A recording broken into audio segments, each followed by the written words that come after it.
కోయా రే కోయ్ కోయ్ కోయా బామారి సందమామ కోయ్ కోయ్ కోయ్ కోయ్ ఐజలక హైజక ఐజలక హైజక ఐజలక హైజక డింగిర డింగిర డింగిర డింగిర. Hi hello welcome to Big TV. నేను మీ గౌతమి. మీసాల గురువప్ప ఈయన గురించి ప్రత్యేకంగా చెప్పాల్సిన అవసరం లేదు, ఎందుకంటే ఆయన సాంగ్ ఎంత వైరల్ అయిందో ఆయన కూడా అంతే వైరల్ అయ్యారు. మరి ఈరోజు మనతో పాటు ఉన్నారు. అసలు చాలా రోజుల నుంచి ప్రయత్నిస్తే ఈ రోజుకి ఎట్టకేళ్ళకి నాకైతే దొరికారు. మరి ఆయనతో మాట్లాడతాము. చాలా విషయాలు నేను తెలుసుకోవాలనుకుంటున్నాను అండ్ ఆయన కూడా చాలా విషయాలు చెప్పాలనుకుంటున్నారు. సో లేట్ ఎందుకు, స్టార్ట్ చేద్దాం. సార్ నమస్తే అండి. నమస్తే అమ్మ. ఎలా ఉన్నారు? చాలా బాగున్నా, ఏసేదైన బట్టి చాలా బాగున్నారు. ఏమైపోయారండి అసలు? ఎందుకని మా మీద ఏమైనా కక్ష కట్టారా? అసలు దొరకట్లేదు ఎక్కడ కూడా. దాదాపు 100-150 టీవీ ఛానల్ వాళ్ళు ఫోన్ చేసి మర్యాదగా ఇంటర్వ్యూ ఇమ్మంటున్నారు. మర్యాదగా ఇమ్మంటున్నారా? ఏమంటుంటే నా భార్య పిల్లలు బాధపడుతున్నారు, వద్దు అలాగ వెళ్ళొద్దని. కానీ అంటే మీరు పెద్దవారు కాబట్టి వెళ్తేనే అందరికి అర్థమవుతుందని చెప్పి నేను వచ్చానమ్మా. Okay okay. మీసాల గురువప్ప గారు, ముందుగా ఈ మీసాల అంటే ఏంటి? మీ ఇంటి పేరా? కాదండి, విక్నేమ్. అది విక్నేమ్ అంటే ముద్దు పేరా? ముద్దు పేరు. ఓ ముద్దు. ఆంబోతేంకన్నా దున్నపోతులేరయ్యా మీసాల గురవప్ప. అంటే ఎందుకు మీకు అదే నిక్ నేమ్గా పెట్టాలని ఎందుకు అనిపించింది? అప్పుడు మీరు ఏమన్నా మీసాలు గట్టిగా వేసుకొని తిరిగే వల్ల? ఎందుకు అలా పెట్టారు? ఓకే. మీరు ఎప్పుడు అడగలేదా ఎందుకు నన్ను అట్లా పిలుస్తున్నారు ఏంటి అని? నాకే ముద్దుకుంటే ఎందుకు అడుగుతా నేను? ఆ పేరు నాకు ముద్దుగా ఉంది, నేను అడగల. అయితే ఇంట్లో వాళ్ళు మాత్రం చిన్నతనం నుంచి నన్ను గురవయ్య అనేవాళ్ళు. ఎక్కడ సార్ మీరు పుట్టి పెరిగింది? మొత్తం మాది భద్రాచలం దగ్గర కొంట అనే ప్రాంతం. ఆంధ్ర, తెలంగాణ, ఒరిస్సా, ఛత్తీస్గఢ్ 4 రాష్ట్రాల్లో అడుగు ప్రాంతం అది. అయితే ఆ ప్రాంతాల్లో 18 రకాల అడుగు మనుషులు జీవించే ప్రాంతాలే. ఆ ప్రాంతం అంతా కూడా వెనకబడిన జాతులు. ముఖ్యంగా అక్కడ జాతుల విధానాలు ఏంటంటే అక్కడ పరిస్థితులన్నీ కూడా ఈనాటికి కూడా 170% మందికి నాగరికత అంటే తెలియదు. వస్త్రాలు కట్టుకోవడం కానీ, ఈ ఆధార్ కార్డులు, రేషన్ కార్డులు, రాజకీయాలు ఎన్ని వాళ్ళకేం తెలియదు. ఈ సెల్ ఫోన్లు, సినిమాలు వాళ్ళకి తెలియదు. అలాంటి అనాగరికమైన మా జాతి. అయితే కొంతమంది ఆ రోజుల్లో కొంతమంది ప్రభుత్వ చట్ట వ్యతిరేకంగా మా అడవిలో ప్రవేశించి అడవి సంపద, జంతు సంపద దొంగతనంగా దోసుకెళ్ళిపోవడం కాకుండా అడవిలో కనబడిన మా ఆడపిల్లల్ని కొందరు దుర్మార్గులు కొద్దిగా పాడు చేసి బాధ పెడుతూ ఉండేవారు. మా పెద్దలు ఇలా ఎందుకయ్యా మా అడవిలో పుట్టి అడవిలో చేసి అనాగరికులేమో, ఎందుకు మా ఆడవాళ్ళ మీద ఇలాగ మీరు ఇలా చేస్తున్నారని, ఎందుకు చంపుతున్నారని అడిగినందుకు వాళ్ళ దగ్గర ఉన్న తుపాకులు, బాంబులతో భయపెట్టేసేవారు. భయపెట్టి బాధ పెడుతుంటే అలాంటి టైంలో మా జాతిలో ఒక ఆలోచన కలిగింది. ఆ ఆలోచనలోనే ఇలాగైతే కొంతకాలానికి అడవిలో ఉన్న ఆడజాతి నశించిపోద్ది. ఆడజాతి నశించిపోతే అడవి జాతి నశించిపోద్ది.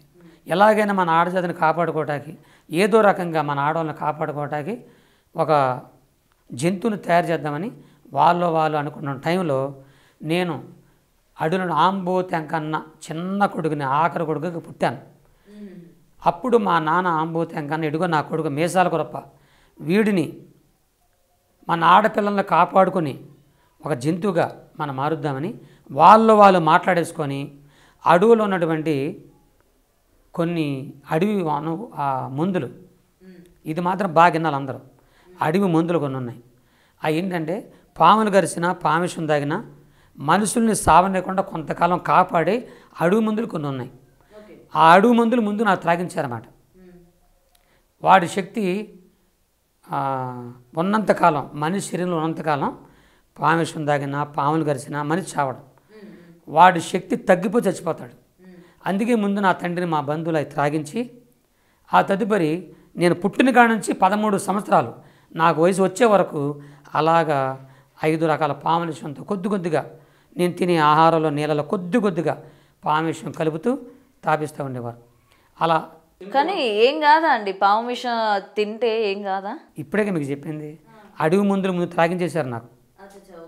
అడవి మందుల శక్తి నాలో ఉన్నంతకాలం ఎన్ని పాములు తాగినా, పాములు కరిచినా ఏ మనిషికి వ్యాపారం జరగదు. అంటే శరీరంలో ఉన్నంతకాలం ఆ మందుల శక్తి తగ్గిపోయి చచ్చిపోతాడు. ఎన్నేళ్ళ వరకు ఉంటుంది ఆ శక్తి ఆ మందులది? నాకైతే 18 సంవత్సరాలు, పుట్టిన కాడ నుంచి 18 ఏళ్ళ వరకు నేను బతికే ఉన్నా. అలాగా 13 సంవత్సరాల దాకా అలా విషయం దాగిస్తూనే ఉన్నారు. అలా ఉండగా కొంతకాలం అయిపోయిన తర్వాత అక్కడ అడవిలో ఎవరైనా వచ్చి మా అడవి ఆడపిల్లల్ని ఎవరైనా బాధ పెడుతుంటే వాళ్ళు వేసే కేకలు సావు కేకలు నాకు వినపడితే చాలు నేను వెళ్ళిపోయేవాడిని. నన్ను పిలిచేవారు. ఒకవేళ వాళ్ళ కేకలు నాకు వినపడితే వెళ్ళేవాడిని. వినపడకపోతే నా తండ్రి మా బంధువులను పిలిచేవారు. మీసగరప్ప వర్రా జాంచే కురుకురే అని అరిచేవారు. అప్పుడు అంటే నేను వెళ్ళిపోయేవాడిని. అంటే ఒక్కొక్క మాట అప్పుడు పోలీసు వారి దగ్గర కుక్కలు పెంచుతారు కదా, అలాగే సేమ్ ఎల్లమంటే వెళ్ళిపోయాడు అంతే. కర్రమంటే కరిచేసేవాడిని, గెలమంటే గిల్లేసేవాడిని. నా పని అది. వెళ్ళిపోయేవాడిని. నా పని అంటే అడవుల్లో ఉన్న మా ఆడపిల్లలకి ఎవరైనా హాని చేస్తే నేను వెళ్ళి వాళ్ళ దగ్గర వెళ్ళిపోవాలి. అప్పుడు మీరు బలంగా ఉండేవాళ్ళ? బలంగా అంటే ఇక అదే చిన్నపిల్ల వయసు కదా, వెళ్ళిపోయేవాడిని. ఆడెంతలా ఉన్నా, ఎంత ఎత్తున్నా, తుపాకులు ఉన్నా, బాంబులు ఉన్నా, నాకు ఇచ్చిన ఉద్యోగం ఏంటంటే నేను చచ్చిపోయినా సరే ఆడవాళ్ళని బతికించాలి. అది నాకు ఇచ్చినటువంటి ట్రైనింగ్ అనమాట. వెళ్ళిపోయేవాడిని. వెళ్ళి నా చేతి గోలతో గిల్లేసేవాడిని, నా నోట్లు పాలతో కరిచేసేవాడిని. చెట్ల మీద వేలాడుతుండే ఓడల్లాగా తాళ్ళు అవి పట్టుకొని ఉయ్యాలకి తన్నేసేవాడిని. నా చేతిగోరు కానీ కాలుగోరు కానీ నా నోట్లు పొల్లు కానీ ఎదురు మనుషులు దిగబడితే చాలు నాలో ఉన్న పామేశం వాళ్ళకి వెళ్ళిపోయి గిరగిరి చచ్చిపోతుండే అనమాట. అయితే ఆడపిల్లల్ని బాధ పెడుతుంటే వాళ్ళు నన్ను చూసి పారిపోతే నేను వాళ్ళు ఎంటపడేవాడిని కాదు, ఏం చేసేవాడిని కాదు. మరీ వదలకుండా ఆ పిల్లల్ని బాధ పెడుతుంటే మాత్రం ఇక నాకు చాలా కోపం వచ్చేసేది అనమాట. అప్పుడే వాళ్ళ దగ్గరికి వెళ్ళిపోయేవాడిని. వెళ్ళి నా చేతులు గిల్లేసేవాడిని అంతే. అలాగా కొంతకాలం 13 నుంచి 18 సంవత్సరాలు 5 సంవత్సరాలు అలాగే నేను ఆడవాళ్ళని కాపాడుకుంటున్న టైంలో 18వ సంవత్సరం వచ్చేసరికి నాలో ఉన్నటువంటి ముందుగా ఈ పాము ఆ విషయానికి ముందు ఈ సావకుండా నేను తాగాను కదా అడుగు మందులు, ఆడి శక్తి నాలో తగ్గిపోయింది. ఎప్పుడే తగ్గిపోయిందో ఈ పాము విషయం అప్పుడు నా గుండెకి పట్టిందన్నమాట. అప్పుడు నా శరీరం ఎలా ఉండేదంటే మన వస్త్రాలు బాగా ఉతికి పిండితే ఎలా ఉంటుందో అలాగే నా శరీరం మనం ఎవరో గట్టిగా నలిపేసినట్లు, నా ఎముకలు ఇరిగిపోయినట్లు, ఎవరో చేయి తీసుకొచ్చి నా ఎదలను పెట్టి నలిపేసినట్లు ఆ బాధ తట్టుకోలేక నా తండ్రి కాళ్ళ మీద ఏడ్చాను, తండ్రి బతికించు లేదా చంపేసేయి, ఈ బాధ తట్టుకోలేకపోతున్నాను. నా తండ్రికి బాధ కలిగి కొడుకు నువ్వు భయపడకు, నేను పామేశ్వం పోసాను, పామేశ్వం తీసేవస్తే నాదే అని చెప్పి అడవులో ఉన్న అడుగు మందులు తీసుకొచ్చి నాకు త్రాగించాడు. వాటి వల్ల తగ్గలేదు. సహజంగా నా తండ్రి ఆంబోత్యంగానే ఒక మాంత్రికుడు. ఆ మంత్రాలు తంత్రాలు కనగళ్ళు చేతబడులు కాశ్మీర క్షుద్ర శక్తులు కొన్ని ఉంటాయి, వాటిని నా మీద ప్రయోగం చేశాడు. దెయ్యాలను పిలిచాడు. దెయ్యాల వల్ల కానీ అడుగు మందుల వల్ల కానీ మంత్రాల వల్ల నా రోగం తగ్గల, అడవులో నాటు మందులు ఆయుర్వేదాలు నా రోగం తగ్గల. తెలంగాణలో ఆ రోజులో ఒక మంచి రాజకీయ నాయకుడు ఉండేవారు, నాకు అంత పేరు తెలియదు కానీ మా నాన్నగారికి మంచి పరిచయం. ఆయన ద్వారా నన్ను హైదరాబాదు ఉస్మానియా హాస్పిటల్ తీసుకొచ్చారంట. అక్కడ డాక్టర్లు పరీక్ష చేసి ఈ అబ్బాయి నిలువెల్ల పాము నిండిపోయి ఉన్నాడు, చచ్చిపోతాడు బతకడు అని చెప్పగానే మా నాన్నని తీసుకొని ఇంటికి వెళ్ళిపోయి ఏడిశాడు. నా దగ్గర ఏడిశాడు, కొడుకా గురప్ప నీకు పామిష్టం పెంచడానికి కారణం అడవుల్లో ఉన్నటువంటి ఆడపిల్లల్ని బతికించడానికి. నిన్ను బట్టి 1000 మంది ఆడలు బతికారా, కానీ నువ్వు చచ్చిపోతున్నావు. నీకు పామేశ్వం పోసే నేనే నీ పామేశ్వం తెద్దామనుకున్నా, కానీ నాకు కుదరట్లేదు, నువ్వు చచ్చిపోతావు. నువ్వు ఎలాగో చచ్చిపోతున్నావు కాబట్టి నువ్వు చనిపోయే ముందు నీకు ఒక మాట చెప్పాలనుకుంటున్నా. ఏమన్నాడు, ఏంటి చెప్పండి నాన్న. ఏం లేదు నాయన, నువ్వు పుట్టక ముందు మీ అమ్మ కడుపులో ఉన్నప్పుడు మీ అమ్మ ఒక దేవుడు నమ్ముకుంది, ఆయన ఎవరో మాకు తెలియదు. మన కులాచార్య ప్రకారంగా పరాయ దేవుడు నమ్ముకుంటే చంపేస్తాం, బతకనేమో. కాబట్టి మీ అమ్మని నేనే స్వయంగా బాధ పెట్టి ఎందుకు నమ్ముకున్నామని కొట్టాను. నా దెబ్బలకే మీ అమ్మ చనిపోయింది. మీ అమ్మ చచ్చిపోయే ముందు, మీ అమ్మ చనిపోతున్న టైంలో నువ్వు ఇంకొక 5 నిమిషాల ముందు నువ్వు పుట్టావు. నెత్తురు గుడ్డుకున్న నిన్ను, పసిగుడ్డుకున్న నిన్ను నీ తల్లి తన చేతులతో పట్టుకొని తన ఒళ్ళో పెట్టుకొని నీ గురించి తన దేవుడికి ఏదో చెప్పడం నా కల్లార విన్నా చెవులార విన్నా. కొడుకు ఇప్పుడు నేను చెప్పేది ఏంటంటే మీ అమ్మ చనిపోతే సరిపోయింది, కానీ నీ కన్న తల్లి ఆరాధించిన పూజించిన ఆ దేవుడు ఖచ్చితంగా నేను బతికిస్తాడు అని నాకు చెప్పాడు. అప్పుడు నాకు ఒక బాధ కలిగింది. అదేమనండి, ఒక దేవుడు నమ్ముకుంటే మమ్మల్ని చంపేశారా? ఒక దేవుడి కోసం కూడా మా అమ్మ చచ్చిపోవడం సిద్ధపడిపోయిందా? మా అమ్మ దేవుడి కోసం చచ్చిపోయిందంటే ఆ దేవుడు అంత గొప్ప దేవుడు. అయితే నా తల్లి దేవుడే నన్ను కాపాడతాడు, ఆయన ఎవరో తెలుసుకుందామని చెప్పి కొద్దిగా నాకు బాధ కలిగి నాకు చాలా ఏడ్చుకుంటా చెట్టు ఎక్కిపోయాను. చెట్టు అలాగ ఎక్కిపోతుంటే ఆ చెట్టు శటారకం వెళ్ళిపోయాను. వెళ్ళి ఆకాశంగా చూస్తూ నాకు వచ్చిన మాటలు, నాకు క్రైస్తవుని కాదు, నా తండ్రి క్రైస్తవు, మా తాతలు క్రైస్తవులు కాదు, నాకు ప్రార్థన కూడా చేత కాదు, నాకు వచ్చిన మాటలు ఏడుస్తున్నాను చెట్టెక్కి పైన చూస్తూ, తల్లి నన్ను కన్న తల్లి, ఆరాధించి పూజించిన దేవుడా నన్ను కాపాడు, నన్ను బతికించు అని ఏడుస్తున్నా. ఆంధ్ర, తెలంగాణ, ఒరిస్సా, ఛత్తీస్గఢ్ 4 రాష్ట్రాల అడవిలో క్రూరమైన ఆ జంతువుల మధ్య భయంకర అడవిలో నిలువెల్ల నడినెత్తి నుంచి అరికాల దాకా నిలువెల్ల పామిషంతో రోగినై అడవిలో చచ్చిపోతున్న నన్ను పరలోకమందున్న దేవుడు చూశాడు. మనుషులుగా నా దగ్గరికి ఎవరు రారు. నా దగ్గరికి పాస్టర్ గారులు కానీ మీలాంటి వాళ్ళకి వచ్చి నాకు మేలు చేసే వాళ్ళు ఎవరు లేరు. ఎందుకంటే నా చుట్టూ జంతువులు ఉంటాయి, పులులు, సింహాలు, క్రూర మృగాలు. నా దగ్గరికి రావాలంటే ఆడిని దాటుకొని రావాలి, ఎవరు రారు. మనుషులు చూడని పట్టించుకొనని అలాంటి క్రూరమైన జంతువు నేను. అయితే నన్ను భగవంతుడు చూశాడు. మనుషులు రాలేరని తెలుసుకున్న దేవుడు, సాక్షాత్తుగా పరలోకమందున్న దేవుడు, పరలోకమందున్న దేవదూతని, నేను ఏ చెట్టు మీద ఉన్నానో నా చెట్టుకి 10 అడుగుల ఎత్తు దూరంలో ఒక తెల్లని వస్త్రాలతో ఒక దేవదూతలాగా అక్కడ దిగి నాకెళ్ళి చూస్తున్నారు. నేను అలాగే చూస్తున్నాను. అయితే గాల్లో నిలబడ్డారు ఆ మనిషి. ఏ మనిషి కూడా గాల్లో నిలబడరు. నేను అలా చూస్తున్నాను. మనిషి కాదు నాకు అర్థమైపోయింది. అలా చూస్తున్నా. ఆ దేవుని దూత నాకెళ్ళి చూస్తూ నాకు అర్థమయ్యే భాషలో నాతో మాట్లాడుతున్నారు. చికమిగ మెసలు కొరప వాతిని జలతం కొర జలపన కాసుకొని జలపన దేహం ఏసు నెలదేకమే జే నెలదేహం. ప్రపంచంలో నీ రోగాన్ని బాగు చేసి ఒక మనిషిగా చేయగలిగిన వాడు ఒకే ఒకడున్నాడు. ఆయన ఎవరో కాదు, నీ కన్న తల్లి ఆరాధించి పూజించిన ఆ దేవుని పేరే యేసు క్రీస్తు ప్రభుని. యేసు క్రీస్తు ప్రభు అనే మాట స్పష్టంగా నాకు వినబడుతుంది. నేను అలాగే చూస్తున్నాను. బాగా ఏడుస్తూ ఉన్నాను. 15 రాత్రులు 15 పగలు దేవుని దూత నా పక్కనే ఉండి నాతో నుండి అడవిలో తిరుగుతూ యేసు ప్రభు చరిత్ర అంతా నాకు చెప్తున్నారు. నాకు ఇప్పుడు తెలియదు కదా. అయితే అడవిలో దేవుని దూత నేను నడుస్తూ ఉన్నాను. నడుస్తుండగా నేనేం అడవిలో నడుస్తున్నాను, నా కాళ్ళు భూమి మీద ఆంతా ఉన్నాయి. కానీ దేవదూత కాళ్ళు కనిపించట్లే, నాకు గాల్లో తేలుతున్నారన్నమాట. నాకు అర్థమైపోయింది మనిషి కాదు, దేవుడు పంపించిన దేవదూత అని. 1984 సంవత్సరంలో గుంటూరు అనే పట్టణంలో యేసు ప్రభు సభలు జరుగుతూ ఉన్నాయి.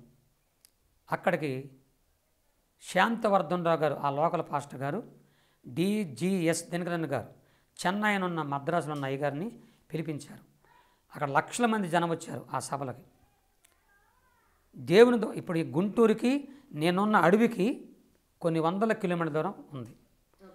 ఆ దేవుని దూత నా చేపట్టుకున్నారు.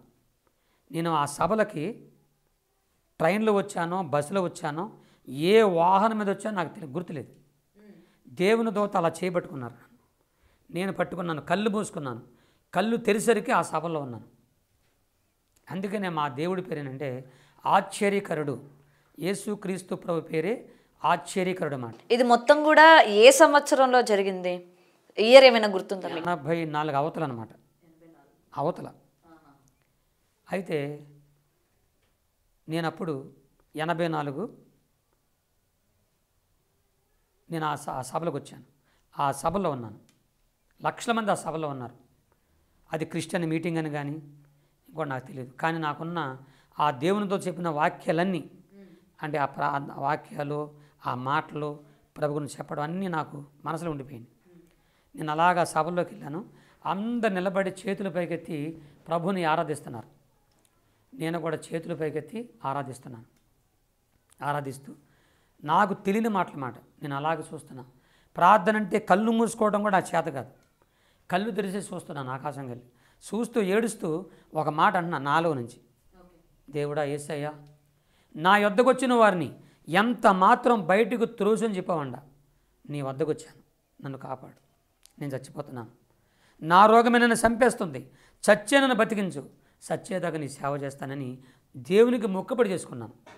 అలా మొక్కుబడి చేసుకుని అలా చూస్తుండగానే ఆకాశంలో నుంచి ఒక తెల్లని వెలుగు, ఇప్పుడు ఈ లైటింగ్ కంటే 100 రెట్లుగా నేను చూడలేని కాంతి అన్నమాట. అంత కాంతితో ఒక వెలుగు నాకు కనబడుతుంది. ఆ వెలుగులో నుండి దగ మెరుస్తున్న ఇంకా వెలుగు కలిగినటువంటి యేసు ప్రభు చేయి, ఒక దేవుని చేయి అలా కనపడుతుంది నాకు. ఆ చేతి మధ్యలో నుంచి రక్తం కనబడుతుంది. ఆ రక్తము నా మీదకి వచ్చేసినట్లుగా నేను గ్రహిస్తూ ఉన్నా. కొద్ది నిమిషాల్లో కింద పడిపోయాను. కింద పడిపోయిన తర్వాత నాకు తెలియకుండానే వాంతుల రూపంగా నేను కక్కేస్తున్నాను. కొంతసేపు అయిపోయింది. అయిపోయిన తర్వాత నేను లెగిసాను. నాకంతా చాలా నీరసంగాను లేకుంటే నా బాధండి ముందుగా అక్కడున్న పాస్టర్ గారులకి అక్కడున్న విశ్వాలు చెప్పుకున్నా. దేవుడు ఏదో గొప్ప కార్యం చేశాడని. వాళ్ళు ఏం చేశారంటే కుక్క, పిల్లి, కోడి, పంది 4 జంతువులను తీసుకొచ్చి అక్కడ పెట్టారు, కట్టేశారు. వాడిని గిల్లి కరిచేయమన్నారు. అంటే అవి బతుకుంటే విషము లేనట్టు, చచ్చిపోతున్నట్టని పరీక్ష పెట్టారు. వెళ్ళాను, వాడిని గిల్లాను, కరిశాను, అవి బతికే ఉన్నాయి. వాళ్ళు సంతోషపడ్డారు. డాక్టర్ల చేత పరీక్షించుకున్నాను. ఏమంటే నాకు విషయం చూడమంటే వాళ్ళు పరీక్షించి అదేం లేదని చెప్పారు. నాకు సంతోషం అయిపోయింది. నా తండ్రి దగ్గరికి వెళ్ళాను, నా బంధువుల దగ్గరికి వెళ్ళాను, నా జరిగిందని చెప్పుకున్నాను. వాళ్ళు నమ్మలేదు ముందు. తర్వాత మా తండ్రి గారు ఎవరైతే నాకు పామేశం పోసారో నా వాళ్ళు నన్ను పరీక్షించి నా శరీరంలో పామేశం లేని తెలుసుకున్న మా తండ్రి ఆశ్చర్యపోయాడు. ఎలా పోయిందన్నాడు. అబ్బా తండ్రి 3,50,000 నా కోసం ఖర్చు పెట్టావు నా రోగం తీయమని. హాస్పిటల్లో కానీ ఈ మందుల్లో కానీ నా రోగం తగ్గలేదు. ఇటీవల నా తల్లి దేవుడే యేసుప్రభు నమ్ముకున్నాను. యేసుప్రభు నమ్ముకుంటే 3,50,000 ఖర్చు పెట్టినప్పుడు నా రోగం ఒక్క పైసా ఖర్చు లేకుండా యేసుప్రభుని స్వస్థపరిచాడు. నేను యేసుప్రభు నమ్ముకున్నాను అని చెప్తే నా తండ్రి ఆశ్చర్యపోయాడు. మా ఇంట్లోకి వెళ్ళిపోయాడు. లబా దేబా దేబా లబా అని 4 మంత్ర పుస్తకాలు తీసుకొచ్చి, ఖరీదైన మంత్ర పుస్తకాలు తీసుకొచ్చి నా కళ్ళ ముందు వేసేసి వాడిని కాల్చేశాడు.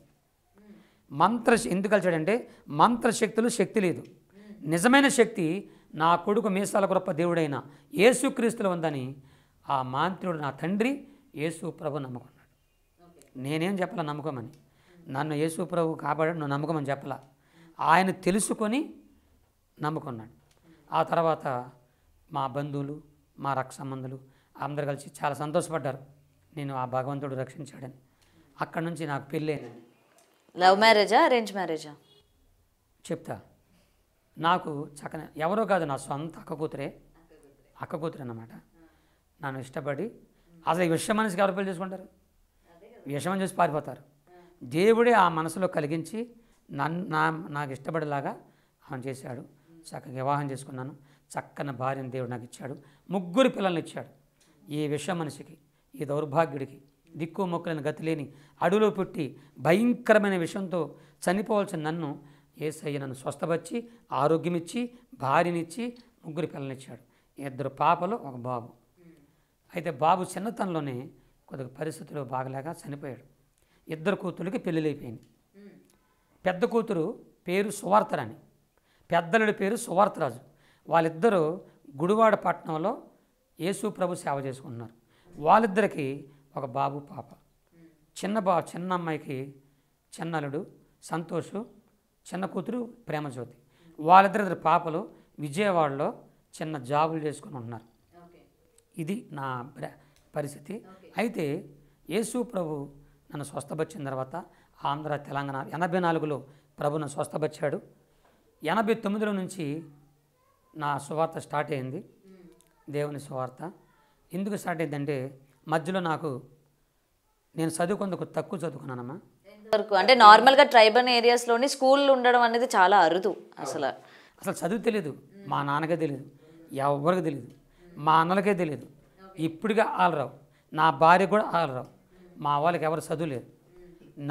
నేనే ఫస్ట్ అనమాట. చదవడం కూడా నేనే ఫస్ట్. ఎందుకు చదువుకున్నానంటే నేను ప్రభు స్వస్థపరిచాడని గుడివాడ, అంటే మా బంధువులందరూ కలిసి గుడివాడ వచ్చేసారు. గుడివాడ కృష్ణా జిల్లా గుడివాడ వచ్చేసారు. అక్కడ పాముల జాతి అని పేరు పెట్టుకున్నారు.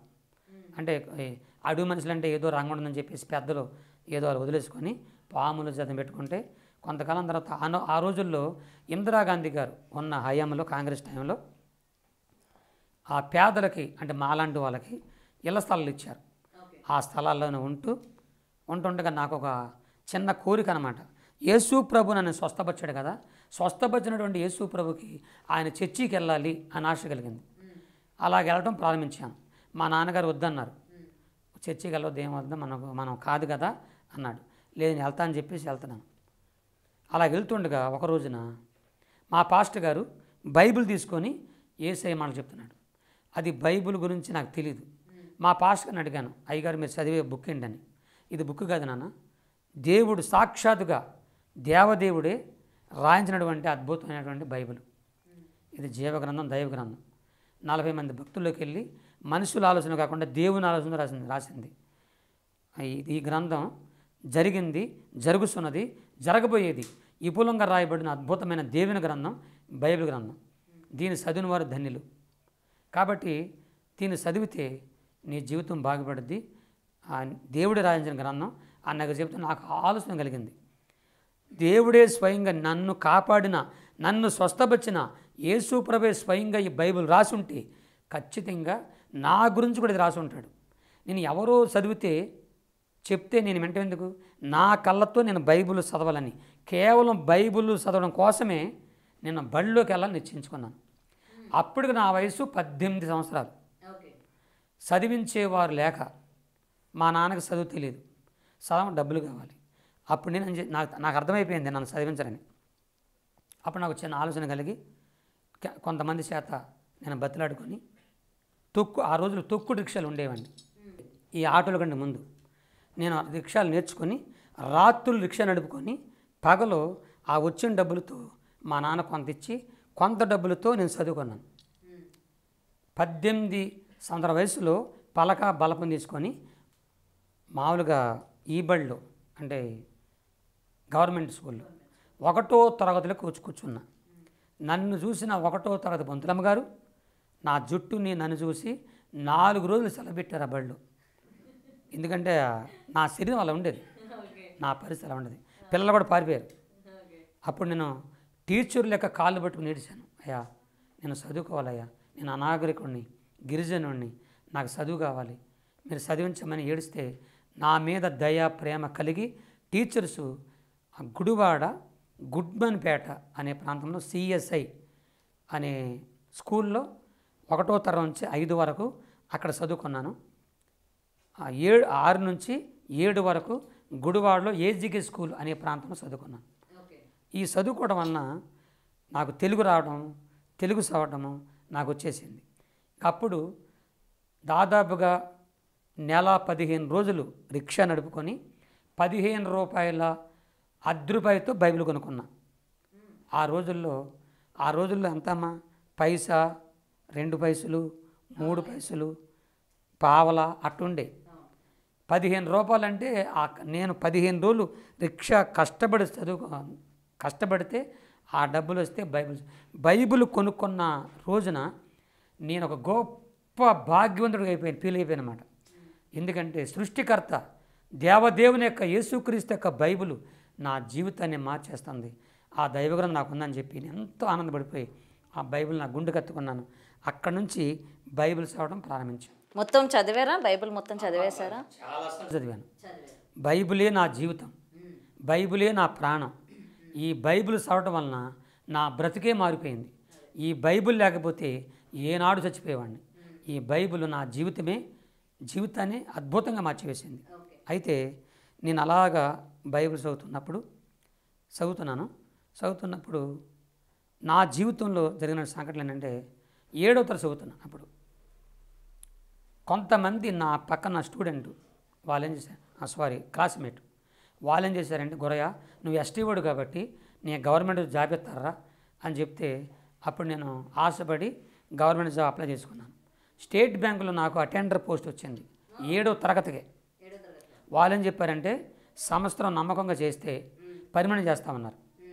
నేను అలాగ చేస్తున్నప్పుడు దేవుడు కొంతమంది దైవజనుల చేత అలాగే బైబిల్ రూపంగా అలాగే నేను నా మనస్సాక్షిగా చచ్చిపోయే నన్ను ప్రభువా నా బతికించు, నేను చచ్చిపోయేదాకా నీ సేవ చేస్తానని మొక్కుబడి చేసుకున్నా. ఫస్ట్ ప్రభు బతికించాడుగా నన్ను, మరి నేను ఆయన సేవ చేయకుండా ఈ పని చేస్తున్నానని ఆయన సేవ చేయాలిగా అని చెప్పి ఆ ఉద్యోగం మానేసేసి పూర్తిగా సేవకు వచ్చాను. 89 నుంచి నా సేవ స్టార్ట్ అయిపోయింది. ఆంధ్ర, తెలంగాణ, మన భారతదేశంలో ఒక్క జమ్మూ కాశ్మీర్ తప్ప ఇండియా మొత్తం చిన్న పల్లెటూర్లు, పట్టణాలు, నగరాలు, రాష్ట్రాలు ఆ ప్రకారంగా దేవుడిని నడిపించాడు. నేను కాదు, దేవుడు నడిపించాడు నన్ను. మీరు అలా తిరుగుతూనే ఈ కోయి కోయి పాట ఎక్కడ పాడారు? ఏ ఊర్లో పాడారు? ఈ కోయి కోయి పాట అనేది దీనికి ఒక చిన్న మాట ఏంటంటే, నా చిన్నతనంలో ఇంకా అప్పుడే కొత్తగా ప్రభు నమ్మకం రోజుల్లో మా నాన్నగారు, మా బంధువులు, అంటే మా అందరు కాదు, కొంతమంది కుల పెద్దలు, అంటే వాళ్ళు మాట్లాడుకుంటూ వినేవాడు నేను. మన భాష అనాగరికన భాష, రాబోయే రోజులు ఇది భాష అంతరించిపోద్ది, కాల గమనంలో కలిసిపోద్ది ఇది. కాబట్టి ఇలాంటి భాషని ఎవరైనా మాట్లాడతారా? మన భాషను ఎవరైనా పైకి తీసుకొస్తారా? అసలు మనం తప్ప ఎవరు మాట్లాడరు దీన్ని అని వాళ్ళు అనుకుంటే బాధపడు. ఏనాటికైనా కాలంలో కలిసిపోద్ది, కనుమరుగైపోద్ది, మాసిపోద్ది ఈ భాష అనుకుంటుంటే నాకు అప్పుడు అనిపించింది, ఏనాటికైనా నా భాషని 10 మంది కనీసం ఆ భాష మొత్తం మాడకపోయినా ఒక్క మాటను అనేలాగా చేయాలి అని నాలోకి వచ్చి, అప్పుడు నేను మా నాన్న కోరిక తీర్చాలని నేను ప్రార్థన చేసుకునేవాడిని. యేసయ్య, ఈ భాషలో నిన్ను గురించి, కేవలం నిన్ను గురించి, నిన్ను స్తుతించుకునేలాగా నేను పాట రాయాలి, అట్టగా నాకు చేయ్యా అని అనుకునేవాడిని. అలాగున్నప్పుడు ఒక రోజున ఆ పొలం గట్లమ్మటి ఇక్కడ చిన్న ఫంక్షన్ జరిగింది మా ప్రాంతంలో. కొంతమంది ఆడపిల్లలు చేతులు పట్టుకొని చిన్న రాగం పాడుతున్నారు.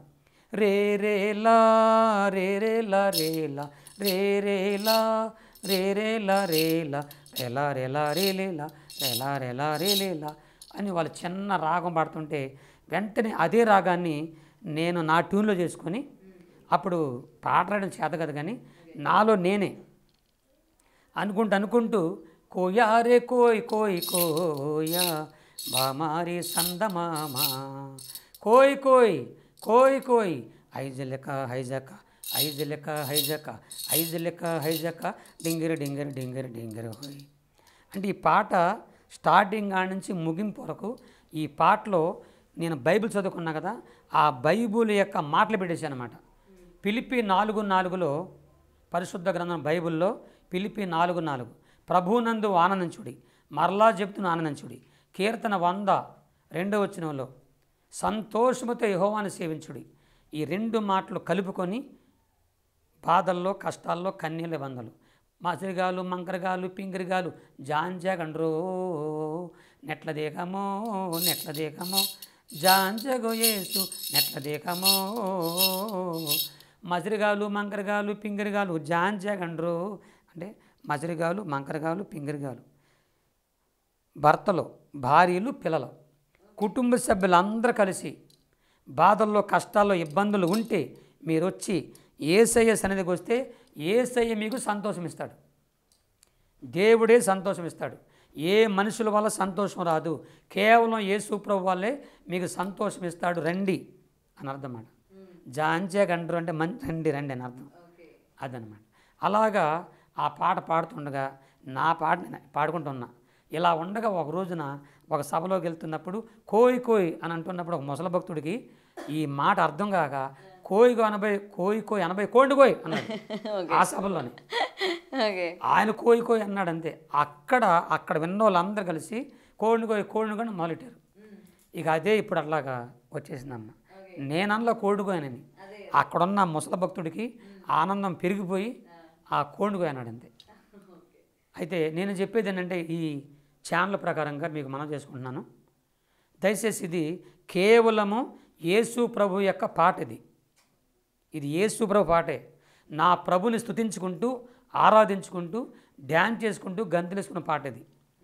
ఈ పాటని మీరు సంతోషంగా ఉంచండి, నేనేం కాదనను. కానీ దీనిని మాత్రం రాజకీయ నాయకులకు కానీ, సినిమా వాళ్ళకి కానీ, ఇతరులకు పెట్టి వాళ్ళ బాధపరచొద్దు, నన్ను కూడా బాధ పెట్టద్దు. ఓకే, కానీ మీరు అన్నారు కదా కోడికోయ్ అన్న పదాన్ని నేను వాడలేదు, వేరే వాళ్ళు వాడింది తీసుకొచ్చి పాటలో పెట్టారు అని చెప్పి. మరి కోయ్ కోయ్ కోడికోయ్ అని చెప్పి ఇప్పుడు మొత్తం కూడా ఈ వర్షనే ట్రెండ్ అవుతుంది. సో ఏసై గురించి అట్లా ఎట్లా పాడతారు, కోడికోయ్ అని మధ్యలో ఎందుకు తీసుకొచ్చారు అని చెప్పి కూడా చాలా మంది క్వశ్చన్ రైజ్ చేస్తూ ఉన్నారు. మరి తర్వాత మీరు అందులో యాడ్ చేసి పాడారా ఎక్కడైనా మళ్ళీ కోడికోయ్ అని? నేను యాడ్ చేయలేదు, కానీ ఇక అలా అంటుంటే ఆనందం తట్టుకోలేక చెప్పుకొని ఒక మాట అనేసాను. ఆ ఒక్క మాటకే ఇంత ట్రోల్ అయిపోయి ఎంతమంది భక్తులు ఆనందపడిపోయి ఈ పండగ పూట అందరూ కోళ్ళు తినేశారు. సరే, విషయం ఏంటంటే ఆ రకంగా ఈ పాట వచ్చిందండి. నా కన్న తండ్రి కళని, నా జాతి వారి కళని, అంతరించిపోయి ఈ భాషని పైకి తీసుకొచ్చింది నా యేసయ్య నాతో తీసుకొచ్చాడు. ఇది ప్రపంచమంతా అనేకుల చేత ఆ మాట అనిపించుకునేలాగా దేవుడు చేశాడని నేను సంతోషపడుతున్నా. కొంతమంది పాటిని ఏడుస్తున్నారు, ఏడవండి, నేను ఏం చేయను. ఓకే, మీరు సినిమాలు చూడనన్నారు, ఫోన్లు పెద్దగా వాడనన్నారు. అసలు మీరు ఇంత ఫేమస్ అయ్యారని మీకు ఎవరు చెప్పారు ఫస్ట్? మీ పాట ఇంత వైరల్ అవుతుంది అని చెప్పి. ఈ పాట నాకు కొంతమంది ఫోన్లు చేసి, నీకు ఇలాగ పాట ఈ పాట వైరల్ అయిపోతుంది, అసలు ఏదో చెప్పారమ్మా, టాప్ 100లోకి వెళ్ళిపోయావు, ట్రెండింగ్లో ఉన్నారా అని అన్నారు. ఓకే, టాప్ 1 ఏంటో నాకు అర్థం కాలేదు. ఏం జరిగిందంటే ఇక ఈ పాట చూపించారు నాకు. చూపిస్తే దాంట్లో కొన్ని పదాలు నాకు ఎందుకో బాధ, అంటే పాట బాగానే ఉంది కానీ వాళ్ళు పెట్టిన కింద వాళ్ళు నేను పాడుతుంటే కింద డ్యాన్స్ చేయడం, సినిమా వాళ్ళు డ్యాన్స్ చేయడం, ఇంకేదేదో రకరకాలు చేయడం, అది నా మనసు కొద్దిగా బాధేసింది. ఇప్పుడు అలా చేసేవాడు కనీసం నాకు చెప్పాలి కదా. రాసినోడు నేను, పాడినోడు నేను, ఏమయ్యా నువ్వు పాస్టర్ కాబట్టి ఇలా పెడదాం అనుకుంటున్నాం, పెట్టడం వద్దా అని నాకు చెప్పాలి వద్దామా? చెప్పకుండా వాళ్ళు ట్రోల్ చేసుకొని వాళ్ళు ఇష్టం చేసుకొని వాళ్ళు లక్షలను పెంచుకున్నారు. నాకు రూపాయి రాలేదు, మళ్ళీ రాసినోడు నేనే, పాడినోడు నేనే, నాకు ₹1 లేదు కానీ వాళ్ళు బాగా పెట్టుకొని డబ్బులు తీసుకున్నారు. పోనీ తీసుకున్న మాకు ఎంత వచ్చిందయ్యా, 1,00,000 వచ్చింది, కొంత ఎత్తామని అన్నోడు లేడు, అందరు పారిపోతున్నారు. కానీ పాడింది నేను, డబ్బులేం వాళ్ళకి, తిట్లేవు నాకు. మిమ్మల్ని ఎవరు తిడుతున్నారండి? అందరూ పొగుడుతున్నారుగా, ఏం పాడారు, డాన్స్ చేస్తున్నారు, వాళ్ళు తిడుతున్నారుగా. అందుకని చెప్పి నాకు కూడా కొద్దిగా దాని గురించి ఇదండి దేవుని పాటమ్మా, యేసయ్య నా హృదయపూర్వకంగా పెట్టుకున్న పాట. నా జాతి వారు అంతరించిపోయే భాషని పైకి దేవుని ఆశ కలిగాను. కానీ నా తండ్రి కానీ బతికుంటే, ఆయన చనిపోయాడు లేడు, ఆయనే కానీ బతికుంటే ఈ రోజున ఆయనకు ఎంత సంతోషించేదో. ఈ మీడియా ముందుకు ఆయనే వచ్చి అన్ని విషయాలు నేను కదా ఆయన చెప్పేసేవాడు. కానీ పరిస్థితులు నాకు అనుకూలంగా లేకుండా అయిపోయింది. అండ్ ఇంకొకటి సార్, ఎందుకు ఇంత ట్రోల్ చేశారంటే అందులో మీరు ప్లే చేసిన డాన్స్, మీ ఎక్స్ప్రెషన్స్ కూడా జనాల్ని బాగా ఆకట్టుకుంది అనుకోవచ్చా? ఎందుకంటే మీరు ఆ పాట పాడుతున్నప్పుడు మీరు ఇచ్చిన ఎక్స్ప్రెషన్స్ కావచ్చు, మైక్ పట్టుకొని మీరు డాన్స్ ఆడిన డాన్స్ కావచ్చు, అది మీరు చూసిన ఎన్ని తక్కువ డ్యాన్సులు, అసలు ఇంకా చాలా ఎక్కువ ఉంటుంది. ఎందుకంటే ఎందుకు నేను డ్యాన్స్ చేస్తున్నానంటే, ఎందుకు వేయాల్సి వచ్చిందంటే, నిలువెల్ల విషంతో నిండిపోయిన నా జీవితాన్ని యేసు ప్రభు నన్ను రక్షించాడు. నా దేవుణ్ణి స్తుతించడానికి నేను నా శరీరము, నా మనసు మొత్తం ఆయనకు అంకితం ఉంచాను కాబట్టి అసలు ఆ పాట మొత్తం ఏంటంటే, ఆనందిస్తాను కోయి కోయి, ఆనందిస్తాను కోయి కోయి, సంతోషిస్తాను కోయి కోయి, డ్యాన్స్ చేస్తాను. ఇంకొక చెప్తాను. బండి బంధూరే భయ బండి బంధూరే, గుడిని జమారే భయ భజన జమారే, ఆనందిస్తాను నేను డ్యాన్స్ చేస్తాను, సంతోషిస్తాను నేను గంతులేస్తాను. కారణం యేసయ్య నన్ను స్వస్థపరిచినందుకు, అదనమాట మొత్తానికి అది. కానీ పాపం తెలియక చాలామంది ఆ కుర్రోళ్ళు డ్యాన్స్ చేస్తున్నారు. నాకేంటంటే అయ్యి అంటారు బాబు చేసుకోండి, నా ప్రభుని స్తుతిస్తున్నారని చెప్పి ప్రపంచమంతా ప్రభుని స్తుతిస్తున్నారు. అది నా హృదయానికి ఆనందం అయిపోయింది. ఓకే, నిజంగా ఈరోజు మీరు ఎక్కడో మారుమూల గ్రామంలో పుట్టి పెరిగి అసలు మీరెవరో కూడా తెలియని వారు ఇవాళ మొత్తం ఏపీ తెలంగాణలో మొత్తం కూడా తెలిసిపోయారు మీరు. సో ఈ ఫేమ్ మీకు ఇంత రావడం వల్ల, అంటే ఎప్పటి నుంచో నన్ను ఒకళ్ళు గుర్తించాలని ఏదో ఒకటి ఉంటుంది కదా, మనం కూడా జనాలందరికీ తెలియాలి అని చెప్పి ప్రతి ఒక్క మనిషికి ఉంటుంది ఒక స్టేజ్లో, నేను కూడా తెలియాలి అని. మరి ఈరోజు మీకు ఇంత ఫేమ్ వచ్చినందుకు మీరు హ్యాపీగా ఫీల్ అవుతున్నారా, బాధగా ఫీల్ అవుతున్నారా? నా జీవితంలో ఎప్పుడు నేను నన్ను అందరూ గుర్తించాలని ఏనాడు అనుకోలేరు. నేను దేవునికి ప్రార్థన కూడా చేయలేదు. నేను అనుకుంది ఏంటంటే, నీ సాక్షిగా నా జీవితంలో నీ సేవ చేసుకుంటూ నేను చనిపోవాలంతే. నీ సేవ తప్ప నాకు వేరే పని ఉంది. ఇంకోటి, మీరు అంతరించిపోతుంది అన్న భాష కూడా ఇవాళ మళ్ళీ అందరి నోట పలికించారు కదా. అది మా నాన్నగారు కోరిక కదా, దేవుడు అలా తీసుకొచ్చాడు. ఇప్పుడు నేను మనుషులందరికీ కనపడాలని కానీ ఆశపడలేదు, కానీ ప్రభు నీ సేవలో నేను సాగాలని కోరుకున్నా. నేను అడిగింది ఒక్క మాటే. ప్రభు ఏం చెప్తాడండి బైబిల్లో, అడుగు వాటికంటే ఊహించు వాటికంటే అత్యధికంగా ఇచ్చే దేవుడు. అంటే మనం ఒకటి అడుగుతానంట, ఆయన 10 ఇస్తాడంట. నేను అడిగింది ఏంటి, అయ్యా నీ సేవ చేసుకుంటాను, ఈ భారతదేశ ప్రపంచమంతా నీ సేవకుడుగా నన్ను గుర్తింపు చేయి ప్రభు అని ప్రార్థన చేసుకున్నా. నేను అడిగింది ఒక్క మాట, కానీ దేవుడు చేసింది నా తండ్రి కోరికను నెరవేర్చాడు, నన్నేమో ఎంత పైకి తీసుకొచ్చాడు. ఎస్. అండ్ సార్ మళ్ళీ మీరు ఈవెంట్లు కూడా వెళ్తున్నట్టున్నారుగా, మొత్తం మొన్న సంక్రాంతి పండుగకి భీమవరం మొన్న ఊర్లు కూడా వెళ్ళినట్టున్నారు కదా, మిమ్మల్ని చీఫ్ గెస్ట్గా ఇన్వైట్ చేసినట్టున్నారు. చీఫ్ గెస్ట్ అంటే అది ఈవెంట్ అంటే కాదమ్మా, అదేంటంటే టోర్నమెంట్ జరిగింది విజయవాడలో జరిగింది. అది విజయవాడ రామరపాడులో మన యార్లగడ్డ గారు అక్కడ ఏర్పాటు చేశారు, ఎమ్మెల్యే గారి ద్వారా జరిగింది. అక్కడ వెంకటరావు గారు, యార్లగడ్డ వెంకటరావు గారు అని ఎమ్మెల్యే గారి తరఫున పిల్లలందరూ వేసుకుంటే అక్కడున్న కొందరు పిల్లలు, నేను అక్కడ ఉంటాను కాబట్టి నన్ను గుర్తుపెట్టి సార్ మీరు వచ్చి కొద్దిగా రండి, ఎమ్మెల్యే గారు వచ్చారన్నారు. వస్తే ఎమ్మెల్యే గారు అందరూ అక్కడ కూర్చున్న వాళ్ళందరూ చాలా పెద్ద పెద్ద గెస్టులు వచ్చారు. సార్ పాడమన్నారు. పాడితే ఇప్పుడు ఈ టోర్నమెంట్ గెలిచిన వారు ఓడిన వారు కూడా వచ్చి సంతోషంగా వాళ్ళ ఆనందం, వాళ్ళు క్రిస్టియన్ కాదు, వాళ్ళు అసలు ఎవరు క్రిస్టియన్ కాదు, నా పాటలకు ఆనందపడి నాకు తెలియకుండానే వాళ్ళు వచ్చి పూలు చల్లారు అనమాట. మొత్తం పువ్వులు జల్లి అందరూ వీడియోలు తీసుకుంటూ రీల్స్ చేస్తూ, ఆ వీడియోలు కూడా వైరల్ అయినాయి కదా. అది చూడలేదమ్మా. చూడలేదా మీరు? వైరల్ అయినాయి కాబట్టి ఇవ్వండి మాకు తెలిసినవి వెంటనే మీరు ఎక్కడికి వెళ్తున్నారు ఏంటనేది మొత్తం అందరికీ తెలిసిపోతుంది ఈరోజు. రీసెంట్గా మళ్ళీ ఇంకేదో కొత్త పాట రిలీజ్ చేసినట్టున్నారు సార్, ఏదో పాడినట్టున్నారు. ఇంకొక పాట ఏమైనా పాడారా ఈ మధ్యకాలంలో? తెలుగులో ఏం పాడలేదమ్మా, ఇదే ఈ పాటనే, ఈ ఒక్క పాటనే మన పలసరబాయికు రమణ గారి ద్వారా వారే రికార్డింగ్ చేసి పాడించారు. కలిసారు అయితే రమణని? వాళ్ళు ఇట్లాగే మీలాగా ఫోన్లు చేసి రమ్మంటే వెళ్ళాను, పాడమంటే పాడాను. దీంట్లో ఉన్న ప్రతి పదాలు కూడా యేసు ప్రభుని మహింపరుస్తూనే పాడాను నేను. దాంట్లో ఏ పదం కూడా యేసు ప్రభుది కాదంటాకి లేదు. కానీ ఒక మసిరిగాలు మగరగాలు అనేది మనుషుల్ని రండి, దేవుడి దగ్గర రండి, దేవుడు మీ కష్టాలు తీరుస్తాడు, దుఃఖంతో ఉన్నవారిని సంతోషింపజేస్తానని చెప్పి దేవుడు అన్నాడు. యోహాను సువార్తలో మీ దుఃఖమును సంతోషంగా మారుస్తాను, నా దగ్గర రమ్మన్నాడు. ఆ విషయం అంటది. సో మీరు ఇంత ట్రోల్ అయ్యారు, ఇంతమంది ఎంజాయ్ చేస్తున్న టైంలోని ఒక్కసారిగా మీ మీద ఎలిగేషన్స్ కూడా రావడం జరిగాయి. ఒక వ్యక్తి బయటకు వచ్చి అసలు అతను మంచోడే కాదు, కామాంధులు ఆడపిల్లల్ని అసలు మంచి దృష్టితో కూడా చూడడు అని చెప్పి ఒక వ్యక్తి బయటికి వీడియో చేయడం కూడా జరిగింది. ఏం చెప్తారు మరి దీని గురించి? చాలా చక్కని ప్రశ్న వేశారమ్మా, మంచి ప్రశ్న వేశారు. దీనికి నేను చెప్పేది ఏంటంటే 5 సంవత్సరాల క్రితం నేను ఒక సభలో ఉన్నా, వరంగల్లోనూ ఎక్కడో కానీ ఒక సభలో ఉన్నా, ఆ ఊరంత గుర్తులేదు నాకు. ఒక వ్యక్తి నా దగ్గరికి వచ్చి నాకు చెప్పాడు, అయ్యా నీవు చాలా ఫేమస్ అవుతున్నావు, అంటే మీటింగ్ల వల్ల ఈ సభలో వల్ల చాలా ఫేమస్ అవుతున్నావు కాబట్టి ఇక్కడ ఒక ఆయన ఉన్నాడు హైదరాబాద్లో, నీల్ రాజు అని ఆయన ఉన్నాడు, ఆయన నీ సాక్ష్యం విన్నాడు కాబట్టి నీ గురించి మంచిగా చెప్పాలనుకుంటున్నాడు. ఇది ఆయనకు ఒక యూట్యూబ్ ఛానల్ ఉంది, మంచిగా చెప్పాలనుకుంటున్నాడు, మంచిగా చెప్తాడంట. ఒక 3 లక్షలు ఇమ్మన్నాడు, 3 లక్షలు ఇస్తే నీ గురించి మంచి చెప్తాడంట. నువ్వు కానీ డబ్బులు ఇవ్వకపోతే నీ గురించి చెడు చెప్తాడంట. ఆయన చేసి నిన్నే కాదు చాలామందికి చెప్పాడు అలాగా. ఆయన అంటే చాలా హడలు, పాస్టర్లే భయపడిపోతారు ఆయన అంతే. నీల్ రాజు అంటేనే భయపడిపోతారు. అది ఈ వీడియోలు పెడతాడంట, వీడియోలు పెట్టేసి అందరిని భయపడేస్తాడంట. నాకు అంతమంది ఆయన అసలు ఎవరో కూడా తెలియదు, నాకు ఆయన ఎవరో ఎక్కడ పుట్టాడో ఎవరు పుట్టాడో నాకు తెలియదు. నేను అన్నానండి పేదవాడు, నేను ఇలాగ మీటింగ్లకు వచ్చి దేవుడు నాకు ఇచ్చి తిని బతికేవాడిని, నేను అంత డబ్బులు ఇవ్వలేనండి, నా వల్ల కాదన్న. అయితే నీ గురించి చెడుగు పెడతాడు అన్నాడు. సరే చేసుకునేమండి, నా దేవుడు నా పక్షాన ఉన్నాడు.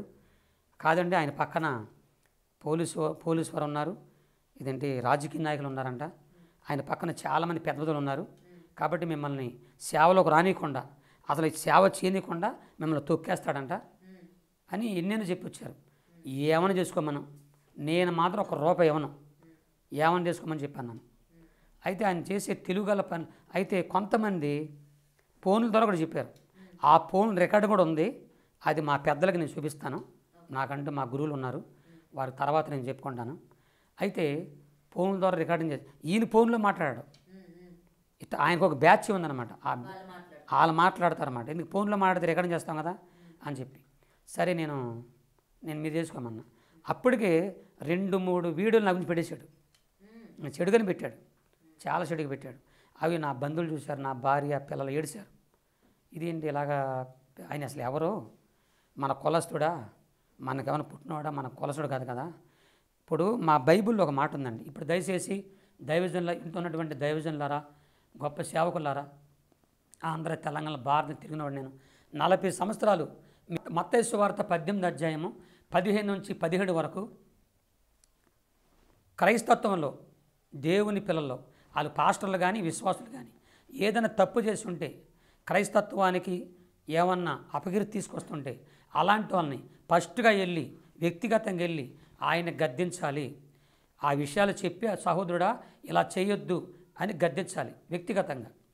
ఒకవేళ వినకపోతే 2-3 సాక్షుల్ని పెద్దలను తీసుకెళ్ళి గద్దించాలి. అప్పుడు వినకపోతే సంఘం ముందు అంటే మా పాస్టర్ ఫెలోషిప్ ముందు కానీ పెద్దలను నిలబెట్టి గద్దించాలి. అప్పుడు వినకపోతే అప్పుడు యూట్యూబుల్లోనో ఇంకో ట్యూబుల్లోనో సినిమాలోనో వాళ్ళ గురించి చెప్పి ఎలివేసేయాలి, క్రైస్తవం ఎలివేసేయాలి అని చెప్పారు అని బైబిల్లో ఉంది. మీరు నన్ను విమర్శించిన వాళ్ళలో నేను అడుగుతున్నా, నేను ఈ మన బిగ్ టీవీ ద్వారా నన్ను విమర్శించే వాళ్ళలో ఏనాడైనా ఎప్పుడైనా మీరు నా దగ్గరికి వచ్చి వ్యక్తిగతంగా నువ్వు ఇలా చేస్తున్నావు, ఈ పాట పాడుతున్నావు, ఈ సాక్ష్యం చెప్తున్నావు, అసలు నువ్వు ఎవరో ఏంటి అని ఎప్పుడన్నా అడిగారా? మీ ఊర్లో వచ్చాను, మీ జిల్లాలకు వచ్చాను, మీ మండలాలకు వచ్చాను, మీ ప్రాంతాలకు వచ్చాను, మీ దగ్గరికి వచ్చాను నేను. నన్ను అడిగారు మీరు? నన్ను అడగల. డైరెక్టర్కి వచ్చి తేరగా ఉందని చెప్పేసి ఫేస్బుక్లోనూ డబ్బులు వచ్చేస్తాయని చెప్పేసి యూట్యూబ్లో పెట్టేసేస్తే అందరు పెరిగిపోతారు, డబ్బులు వస్తాయని చెప్పేసి అలా చెప్పేసి సరిపోయిందా? ఆ దమ్ము లేదా? ఇప్పుడు నీలరాజు అని ఆయన నాకు ఫోన్ చేశాడండి, చేశాడు. నా భార్య నేను మాట్లాడాం. ఏం చెప్పాడంటే నిన్ను లేపేస్తా, చేసేస్తా, ఇదంటే ఇదే భయపెట్టేస్తా. ఎందుకు ముఖ్యంగా పాస్టర్స్ని ఎందుకు ఆయన టార్గెట్గా పెట్టుకున్నారంటే? డబ్బుల కోసం, కేవలం డబ్బుల కోసం, కేవలం డబ్బుడాడు. నాకు తెలుసు, నేను అనిపించాను, నేను చూశాను. మీకు ఆ 7 మొత్తం నా దగ్గర ఉన్నాయి.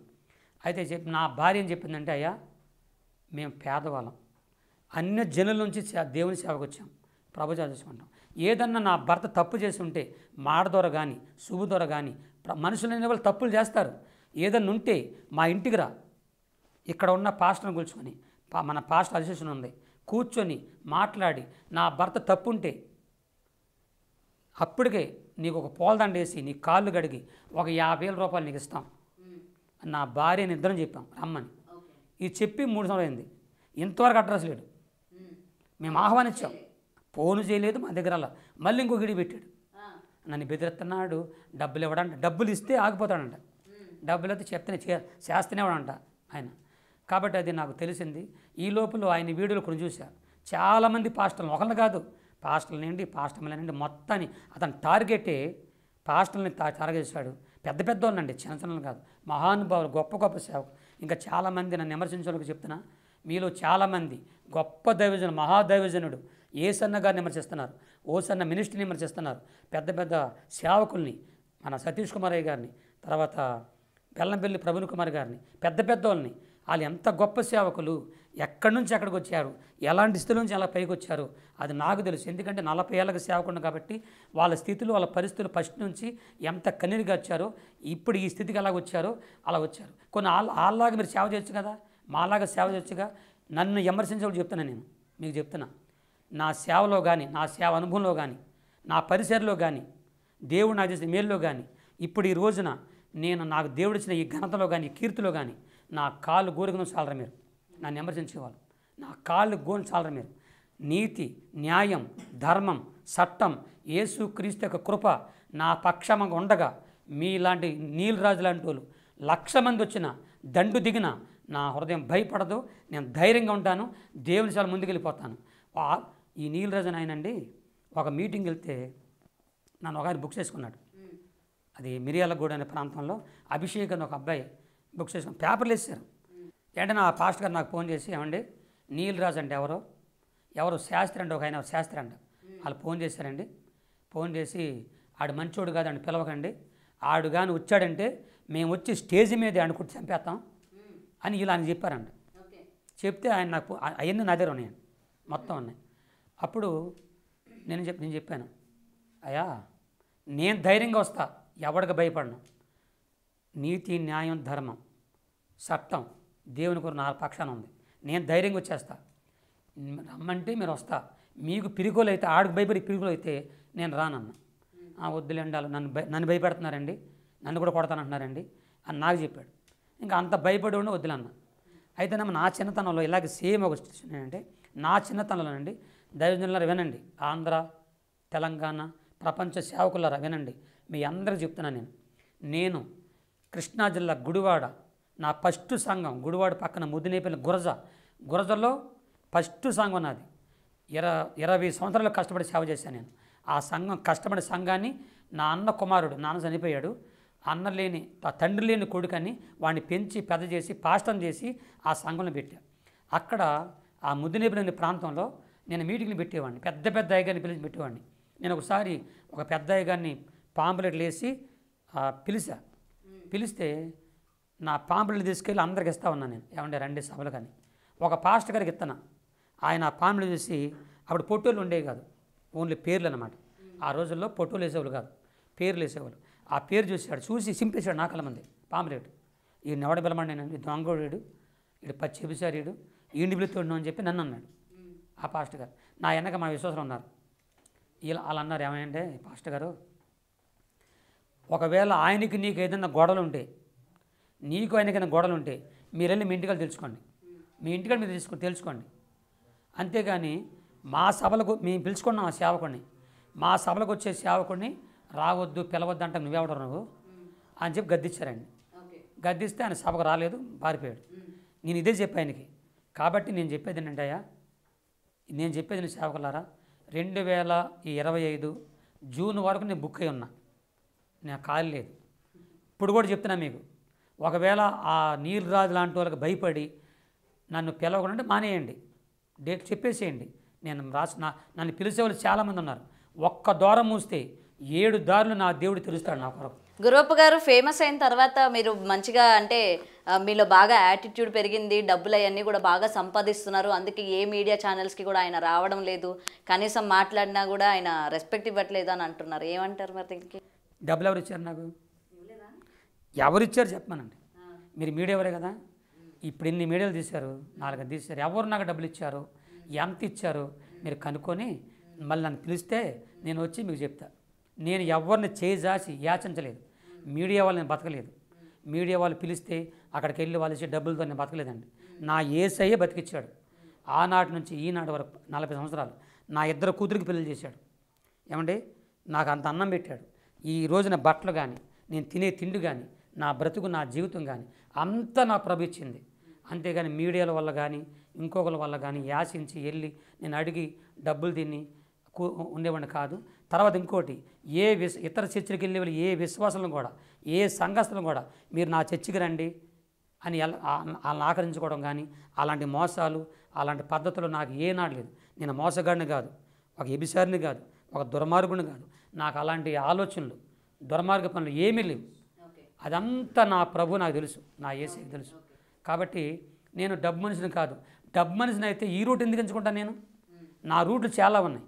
ఇంకోటి చెప్పిన, మా జాతి వాళ్ళే, మా పాస్టర్లో చర్చికి రాని వాళ్ళు కోటీశ్వరులు అయిపోయారు. ఇప్పుడు వాళ్ళు చక్కగా సంపాదించుకున్నారు, ఉద్యోగాలు చేసుకుంటున్నారు, గవర్నమెంట్ జాబులు చేసుకుంటున్నారు, మంచి వ్యాపారాలు చేసుకుంటున్నారు, కోటీశ్వరులు అయిపోతున్నారు. ఈరోజు నాకు సొంత ఇల్లు లేదండి, సొంత ఇల్లు లేదు. ఇదంతా మా ఆత్మీయ తండ్రి గారు తెలుసు. సొంత ఇల్లు లేదు నాకు. గుడివాడలో చిన్న ఇల్లు, పైన చర్చి ఉండేది. గవర్నమెంట్ వారు దాన్ని తీసేశారు, అంటే రోడ్లకి తీసేస్తే వాళ్ళు ఏం చేశారంటే కొన్ని డబ్బులు ఇచ్చారండి. ఆ డబ్బులు తీసుకొని వచ్చి విజయవాడ పక్కన నున్న చిన్న స్థలం కొనుక్కున్నాను. ఇప్పటికి రెంట్లో ఉంటున్నాను విజయవాడలో. రెంట్లో ఉంటూ అలాగే, లేకపోతే నాకేంటి, నా రెంట్లో ఉన్నది కర్మ నాకేంటి, మోసగాడిని కాదు. ఇంకోటి చెప్పిన, ఏ చర్చ్ ఎవరైనా మీటింగ్లు వేస్తే నేను మీటింగ్ వస్తాను కాబట్టి నాకు ఎంత డబ్బులు ఇవ్వండి అని అన్నోడు కూడా కాదు. ఎవరిని అడగలే నేను వెళ్ళిన తర్వాత నా స్థితి, నా పరిస్థితిని చూసి నన్ను ప్రేమించి వాళ్ళు ఇచ్చే కానుకలే ఈరోజు నన్ను. అండ్ గురవప్ప గారు ఫైనల్లీ ఒకటి చెప్పండి, ఇవాళ ఇంత ఫేమస్ అయ్యారు, బయటకు వెళ్ళిన తర్వాత మిమ్మల్ని గుర్తుపడుతున్నారు, ఫోటోలు అడుగుతూ ఉన్నారు, ఇస్తున్నారా లేకపోతే నిరాకరిస్తున్నారా? మనస్ఫూర్తిగా ఇస్తున్నా. ఈరోజు నేను హైదరాబాద్ దిగాల వస్తున్నప్పుడు ఒక ముసలమ్మ అసలంగా కళ్ళు కూడా కనిపించట్లేదండి. నేను దిగి వస్తూ గుర్తుపట్టేసింది, పట్టేసి కోయికొయ్య నా దగ్గర పరికి వచ్చింది. తీసుకొని నా ఫోటో దిగేదా గురుకులేదు. ఆ వెళ్ళేవని పిలిచి ఫోటో దిగిందనమాట. ఫోటో ఇచ్చాను, చక్కగా నవ్వుతూనే ఇచ్చాను. సో ఇస్తారైతే మీరు ఎక్కడ కనిపించిన ఫోటోలు ఇస్తారైతే మంచిగా. నిజమే, ఇప్పుడు ఇస్తే చాలా మంచిది. అండ్ మొత్తం కూడా హీట్గా ఉంది. మా కోసం ఒక్క చలాకీకి ఒక పాట పాడండి మీ భాషలోని. భాష కాదు, ఒక్కటే. అది ఒక్క పాట పాడతారా? కొత్తగా ఇంకేమైనా పాడండి. నా జీవితం రాసిన ఒక పాట పాడతానమ్మా. పాడండి డెఫినెట్గా.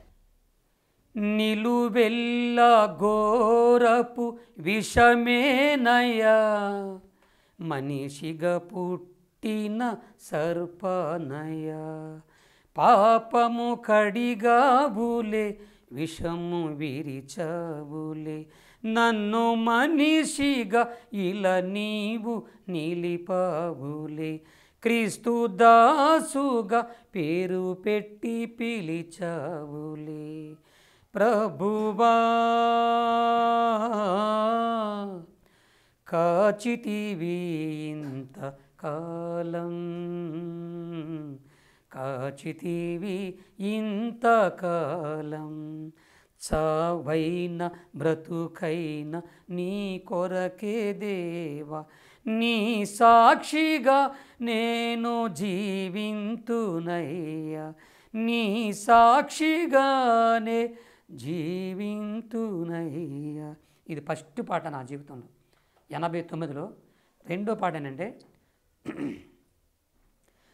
నీ చేతిలో యేసు నీ సేవలో నా జీవితం కడతేరని, నా బ్రతుకంతా ప్రభు కోసమే కరిగిపోవాలి క్రోవొత్తిలా, కరిగిపోవాలి క్రోవొత్తిలా, నీ చేతిలో యేసు నీ సేవలో నా జీవితం కడతేరని.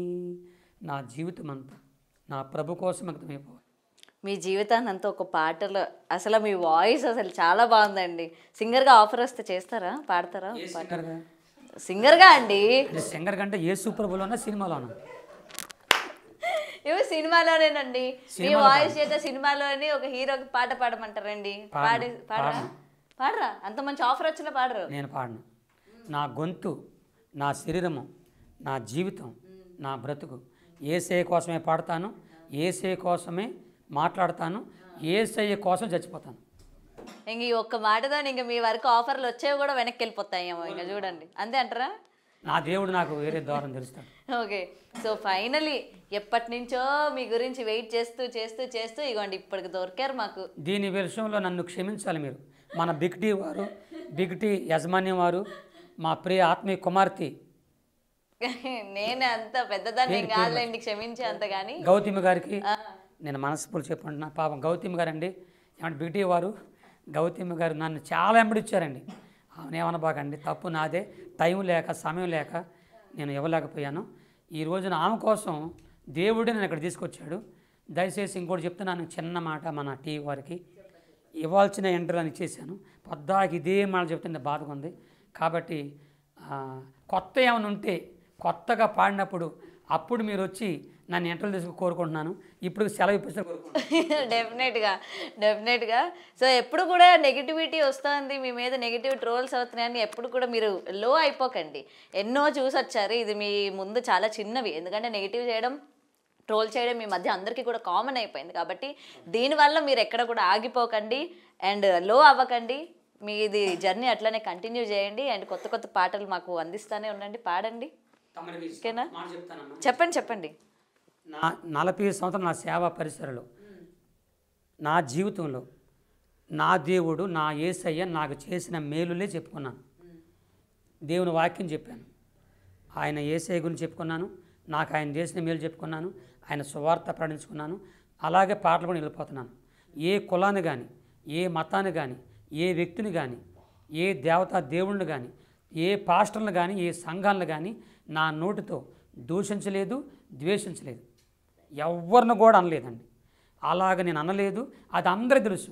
నేను ఇప్పటికీ ఏ ఊరు వెళ్ళినా, ఏ ప్రాంతం వెళ్ళినా ఆ పాస్టర్ గారు మైక్ ఇవ్వగానే ఈ ప్రాంతంలో ఉన్నటువంటి హిందూ సహోదరులందరినీ యేసయ్య దీవించును గాక, క్రైస్తవ సహోదరుల్ని ప్రభు దీవించును గాక, ముస్లిం సహోదరుని ప్రభు దీవించును గాక, జాతి కుల మత భేదం లేకుండా అందరినీ దేవుడు దీవించును గాక.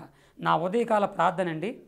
ఫస్ట్ నేను చేసి ఎవరి కోసం తెలుసండి, మన దేశాన్ని కాపాడుతున్నారే సైనికుల కోసం. పాపం వాళ్ళు భార్యని, పిల్లల్ని, కుటుంబాలను వదిలిపెట్టి వెళ్ళిపోతారు. వాళ్ళు బాగుండాలని, అలాగే ఇక్కడ ఉన్నటువంటి వాళ్ళ కుటుంబాలు బాగుండాలని, పోలీసు వారి కోసం మంచి రాజకీయం ఉండాలని, అందరినీ పేదల్ని సాధనలు బాగా చూసుకోవాలని, ఇలాంటి చక్కని మాటలతో నేను ప్రార్థన చేసుకుంటాను తప్ప ఇప్పుడు నేను చెప్పిన నా సాక్ష్యం అండి ఏ మతాన్ని మారమని కాదు, క్రైస్తవ మతంలో రమ్మని కోరట్లేదండి. నా దేవుడు నాకు చేసిన మేలు మాత్రం చెప్పుకున్నాను. మీరెవరు మతం మార్పిడి చేసేస్తున్నాడు మేసాల గురించి అనొద్దు.